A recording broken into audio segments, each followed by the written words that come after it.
दोस्तों नमस्कार। जैसा आप सब चाहते थे कि मैं एक्टिव और पैसिव वॉइस के टॉपिक को लेकर आपके पास आऊं, तो आपके डिमांड के अनुसार मैंने एक्टिव और पैसिव वॉइस को स्टार्ट किया है।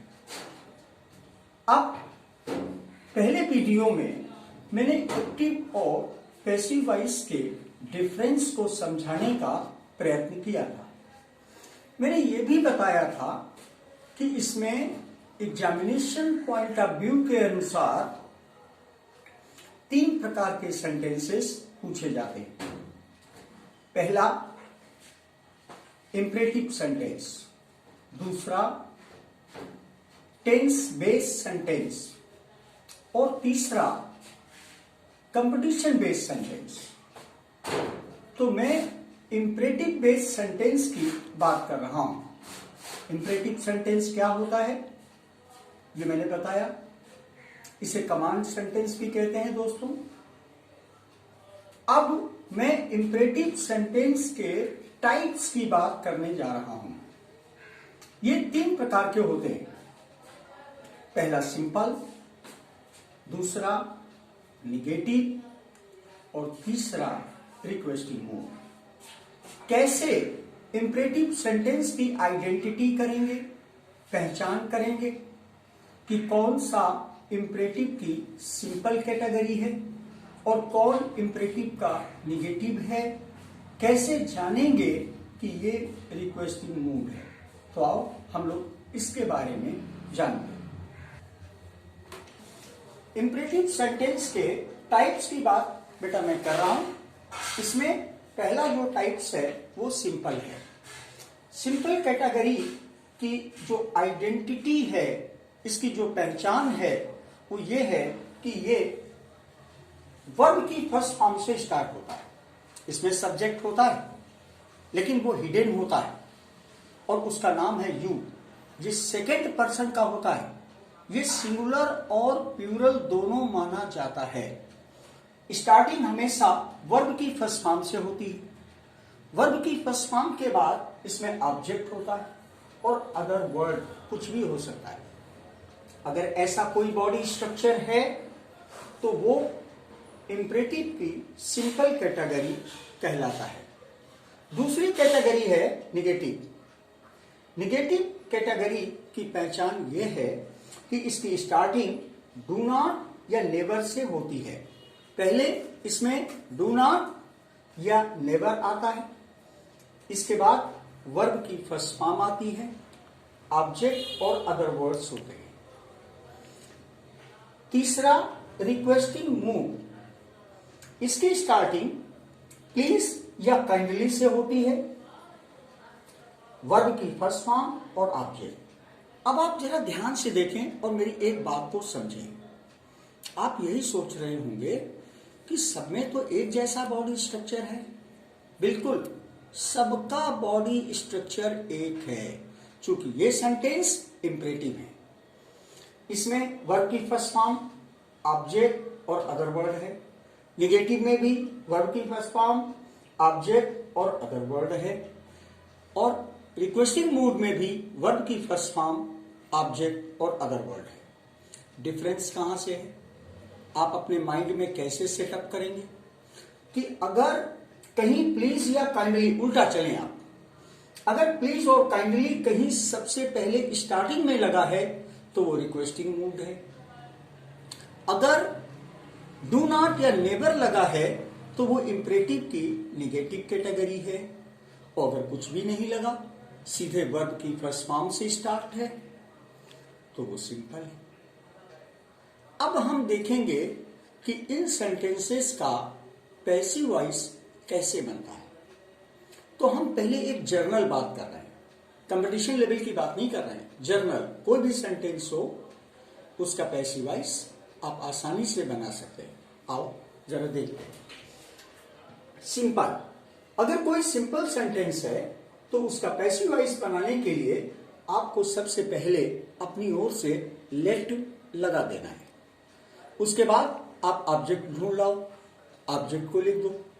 ऑब्जेक्ट के बाद बी अपने मन से लगाओ और जो भी वर्ब की फर्स्ट फॉर्म है उसको थर्ड फॉर्म में कन्वर्ट कर दो, आपका पैसिव वॉइस बन जाएगा। एक एग्जांपल है, ओपन द डोर।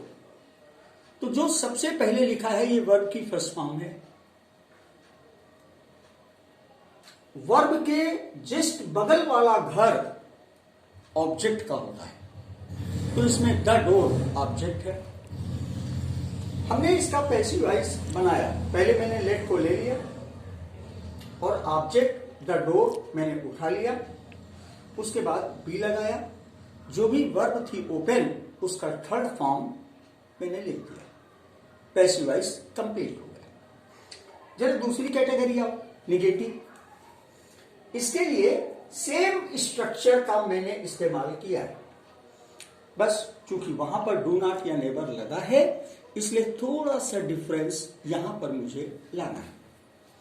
पहले मुझे लेट लाना है, लेट के बाद फिर ऑब्जेक्ट को लिखना है। अगर सेंटेंस में डू नॉट लगा है, डू नॉट, तो मुझे यहां नॉट लेकर आना है, और अगर सेंटेंस में नेवर लगा है तो मुझे नेवर लाना है। उसके बाद बी लगाना है, और जो भी वर्ब है फर्स्ट फॉर्म में उसको थर्ड फॉर्म में कन्वर्ट कर देना, आपका पैसिव वॉइस कंप्लीट हो जाएगा। अब एक एग्जांपल देखें, डोंट इंसल्ट द वीक। इसमें डू नॉट लगा है, मैंने क्या किया, लेट को ले लिया, ऑब्जेक्ट उठा लिया। ऑब्जेक्ट हमेशा वर्ब के जस्ट बगल वाले घर में पाया जाता है, तो डू नॉट के बगल में वर्ब है और वर्ब के बगल में ऑब्जेक्ट है, द वीक मैंने ले लिया, नॉट लगाया, बी लाए और वर्ब की थर्ड फॉर्म को मैंने लिख दिया, ये पैसिव वॉइस कंप्लीट हो गया। तीसरी कैटेगरी, रिक्वेस्टिंग मूड। लोग कहते हैं कि ये बहुत कठिन है, मैं कहता हूं कि इससे ज्यादा आसान कुछ और है ही नहीं। इसकी पहचान तो मैंने आपको बताया कि प्लीज या काइंडली सबसे पहले लगा होता है। थोड़ा मैथमेटिकल अंदाज में बात कर ले, please is equal to you are requested, kindly is equal to you are requested. क्या मतलब? बहुत सीधा सा मतलब, please is equal to kindly, जो अर्थ प्लीज का है वही अर्थ काइंडली का है। फर्क इतना है कि प्लीज हम बराबर वाले लोगों के साथ यूज करते हैं या अपने से छोटों के लिए यूज करते हैं, काइंडली अपने से बड़े और आदरणीय लोगों के लिए यूज करते हैं, लेकिन अर्थ दोनों का सेम। याद करो, जब प्रिंसिपल को आप एप्लीकेशन लिखते हैं तो वहां पर आप काइंडली लिखते हैं, kindly grant me leave for 5 days, वहां प्लीज नहीं लगाते। अपने बराबर वाले से आप बात करते हैं तो प्लीज भाई वो जरा उठा कर देना, छोटा है तो प्लीज एक गिलास पानी देना, बस इतना ही डिफरेंस है।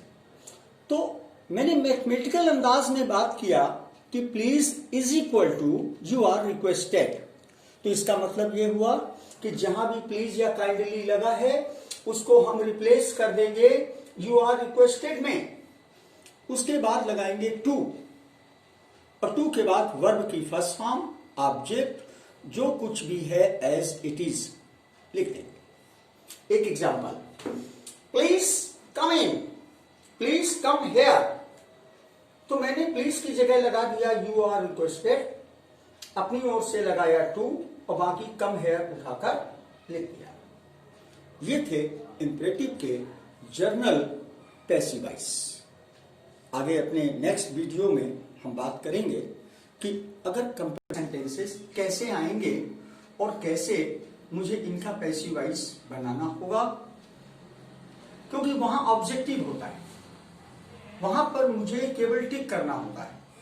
तो एक और भी तरीका है इसके पैसिव वॉइस का बनाने का, उसकी बात हम आपसे कंपटीशन लेवल में करेंगे। ये जर्नल एक बेसिक बात, जो स्टूडेंट्स हाई स्कूल या इंटरमीडिएट में हैं उनके लिए ये थ्योरी बिल्कुल सही और फिट है। इसी आधार पर वो पैसिव वॉइस करेंगे। किसी भी बुक का हो, किसी भी पुस्तक से ताल्लुक रखता हो, इन 3 कैटेगरियों के अलावा चौथी कैटेगरी इसके अंदर नहीं मिलती।